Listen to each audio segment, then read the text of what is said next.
भारत माता की, भारत माता की। महर्षि भृगु और गंगा जमुना माता के आशीर्वाद की धरती फतेहपुर के मेरे परिवारजनों को मैं प्रणाम करता हूं।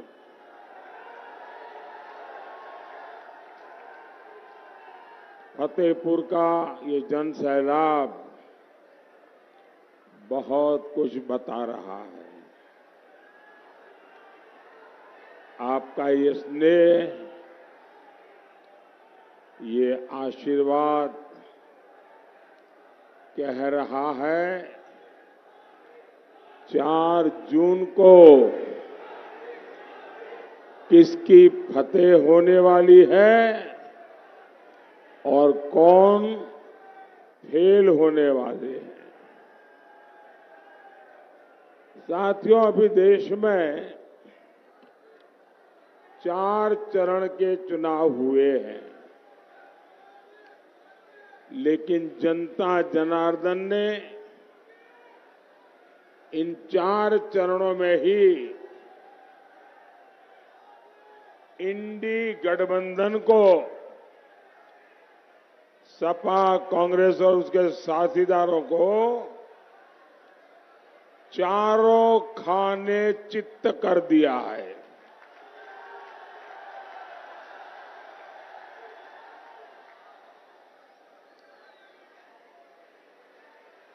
भानुमति का कुनबा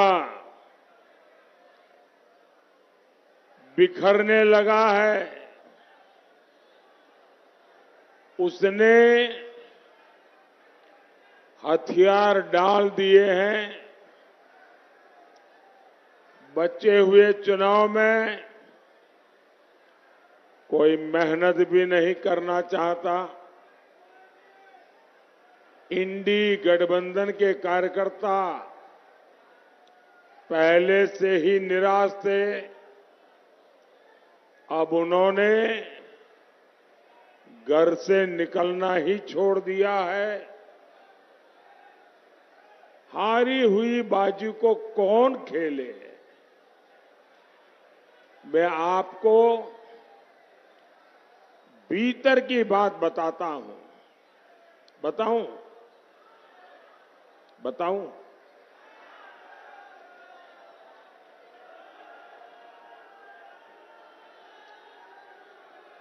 मैं आपको भीतर की बात बताता हूं। बताऊं? आप लोगों का ध्यान हो तो बताऊं। पक्का याद रखोगे? सब पे सब याद रखोगे?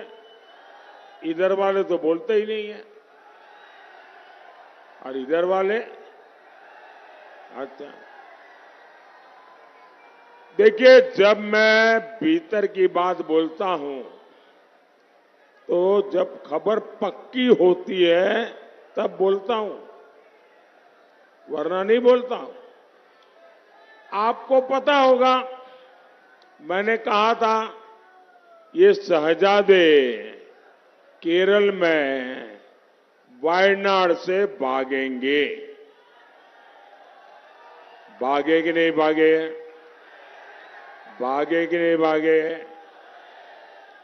मैंने कहा था वो अमेठी की तरफ जाने की हिम्मत नहीं करेंगे। खबर पक्की निकली कि नहीं निकली? खबर पक्की निकली कि नहीं निकली? अब आगे की खबर बताऊं क्या? बताऊं? खबर यह है कि इज्जत बचाने के लिए अब कांग्रेस ने मिशन 50 रखा है। मिशन 50, यानी कांग्रेस ने पिछले 3-4 दिन से बड़ी माथापच्ची की और उन्होंने आदेश दिया कि भाई कुछ भी करो, आकाश पाताल एक कर दो, लेकिन कांग्रेस को कम से कम 50 सीटें मिल जाए, इसके लिए अब वो हाथ पैर इधर उधर मार रहे हैं। और इसके लिए भानुमति के कुनबे में हवा भरने की कोशिश हो रही है, लेकिन जिस इंडी गठबंधन की गाड़ी का टायर पहले दिन से पंचर हो, वो कितना आगे जाएगी? एक ना एक दिन उसका भट्टा बैठना ही था और वो बैठ गया।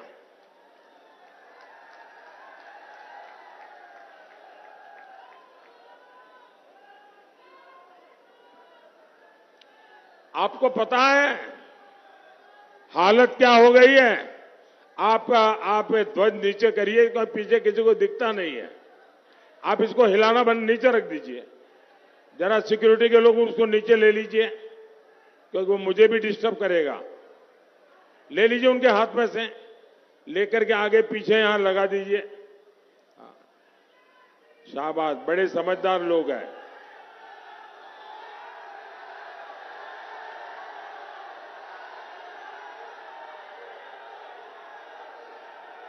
हाँ, पीछे लोगों को दिखता नहीं था। हाँ, बड़े सम्मान के साथ बाहर ले जाना।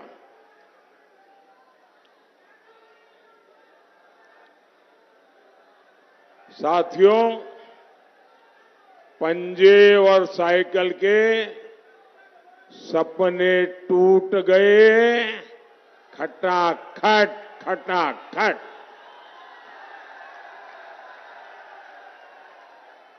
अब 4 जून के बाद की प्लानिंग हो रही है कि हार का ठिकरा किस पर फोड़ा जाए। खटाखट खटाखट। और मुझे तो कोई बता रहा था कि विदेश यात्रा का टिकट भी बुक हो गया है। साथियों, यूपी में कांग्रेस का कोई वजूद नहीं है।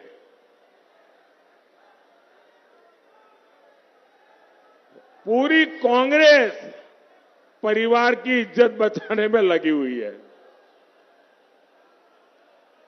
लेकिन फिर भी हर चुनाव में 2 लड़कों की जोड़ी लॉन्च हो जाती है,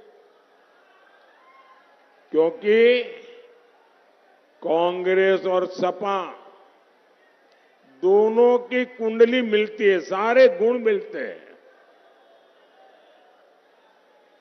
ये दोनों परिवारवाद को समर्पित है, दोनों भ्रष्टाचार के लिए राजनीति में है, दोनों अपने वोट बैंक को खुश करने के लिए कुछ भी कर सकते, दोनों अपराधियों और माफियाओं को बढ़ावा देते हैं, और सपा कांग्रेस दोनों आतंकवादियों की उतनी ही हमदर्द है। इसलिए जब सपा कांग्रेस सत्ता में आती है तो आतंकवादियों को खुली छूट मिल जाती है। और सपा का तो सिद्धांत ही रहा है, उत्तर प्रदेश का बच्चा बच्चा जानता है, उनका तो गवर्नेंस का मॉडल ही था, 1 डिस्ट्रिक्ट 1 माफिया। हर जिलों को ये लोग एक गुंडे माफिया को ठेके पर दे देते हैं। माफिया व्यापारियों से वसूली करते हैं, अपहरण उद्योग शुरू हो जाता है, फिरौती वसूली जाती है, हमारी बहन बेटियों का घर से निकलना मुश्किल हो जाता है। आप सबने वो दिन देखे हैं, लेकिन जब से हमारे योगी जी, हमारे केशव प्रसाद मौर्य, यहां जब से भाजपा की सरकार आई है, आजकल ये माफिया माफी मांगते घूम रहे हैं, लेकिन सपा का माफिया मोह अभी खत्म नहीं हुआ है। इनके मुखिया माफिया की कब्र पर फातिहा पढ़ते घूम रहे हैं। साथियों, तुष्टीकरण के लोग किसी भी हद को पार कर सकते हैं। कांग्रेस और कश्मीर में अलगाववादियों की जमानत को खाद पानी देती थी। पाकिस्तान हमारे देश पर हमला करता था, कांग्रेस सरकार उसे क्लीन चिट देती थी। और साथियों, ये लोग आतंकवाद का आरोप किस पर लगाते थे? इन्होंने भगवा आतंकवाद के नाम पर एक नया झूठ गढ़ा था। और यूपी में क्या हालात थे? सपा सरकार दंगाइयों की खातिरदारी करती थी। दंगाई मुख्यमंत्री से मिलने के लिए हेलीकॉप्टर से जाते थे और सरकार आतंकवाद के आरोपियों से मुकदमे वापस लेती थी। आज ये लोग समाज को बांटने के लिए फिर से जहर घोल रहे हैं। भाइयों और बहनों, सपा कांग्रेस को लगता है कि हमारे समाज को तोड़कर अपना काम बना लेंगे, इसलिए इनके हौसले बढ़ गए हैं। कांग्रेस के शहजादे राम मंदिर पर ताला डलवाने का ख्वाब देख रहे हैं। सपा के बड़े नेता कहते हैं राम मंदिर तो बेकार है। इनका गठबंधन देखिए, इनके गठबंधन के लोग कहते हैं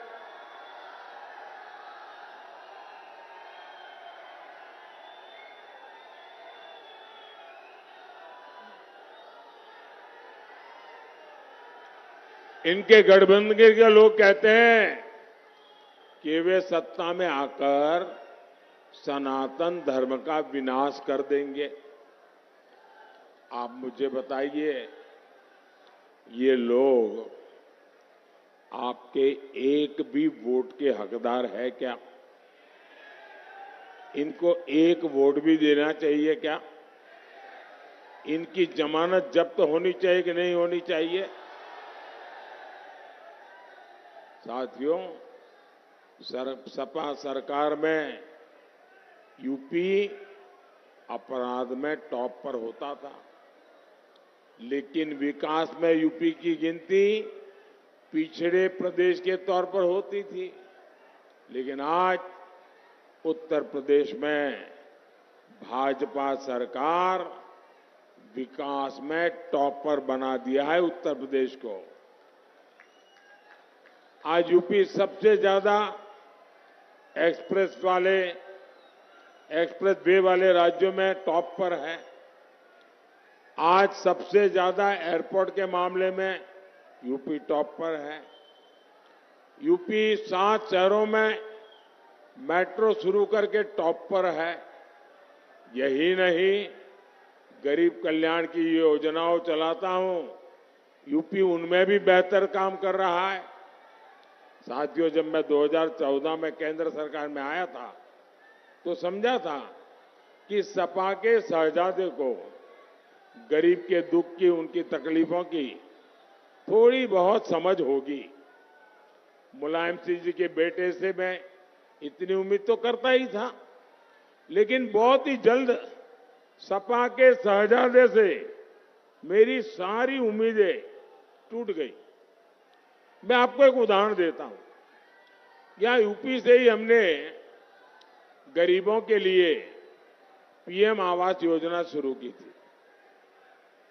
ये योजना शुरू होने के बाद देश के तमाम राज्यों में गरीबों के लिए पक्के घर बनाना शुरू हुआ।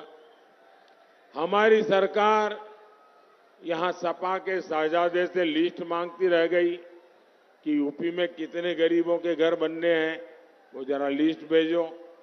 लेकिन महलों में रहने वाले इन लोगों ने इन गरीबों के नाम की लिस्ट नहीं भेजी।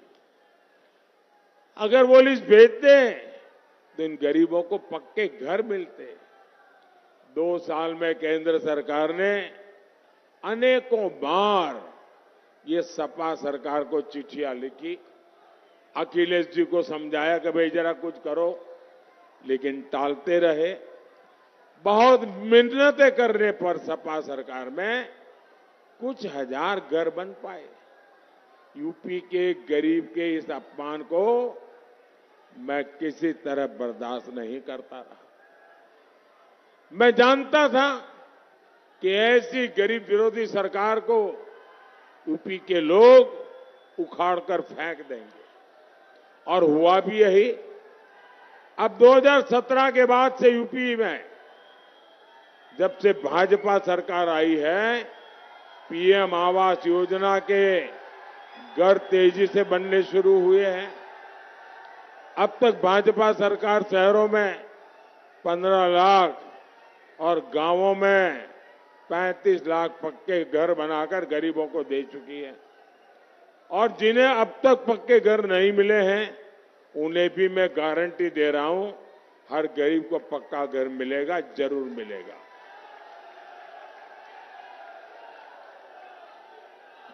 साथियों, विकास कैसे होता है, ये फतेहपुर, बांदा और कौशांबी के लोग खुद महसूस कर रहे हैं। पहले इंफ्रास्ट्रक्चर के मामले में इस क्षेत्र को पिछड़ा कहा जाता था, लेकिन आज आप देखिए, कानपुर कोलकाता हाईवे अब 6 लेन का हो रहा है।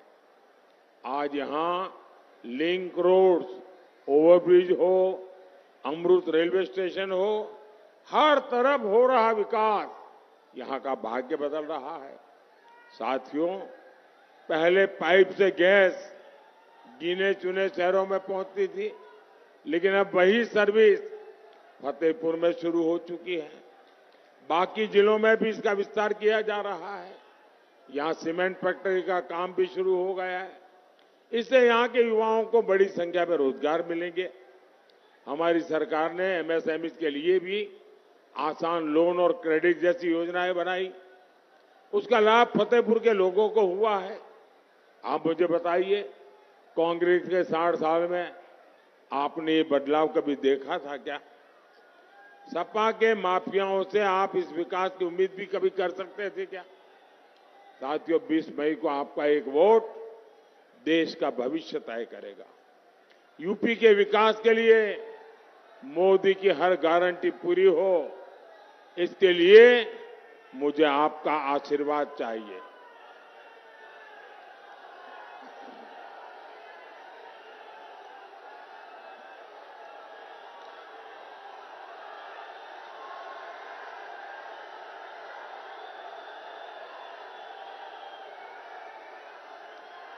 बीस मई को कौशांबी से भाई विनोद सोनकर जी, फतेहपुर से साध्वी निरंजन ज्योति जी और बांदा से आरके पटेल जी को विजयी बनाइए। ज्यादा से ज्यादा मतदान कराओगे, मतदान ज्यादा कराओगे, पुराने सारे रिकॉर्ड तोड़ोगे, पोलिंग बूथ जीतोगे। बोलिए भारत माता की, भारत माता की, भारत माता की। बहुत बहुत धन्यवाद।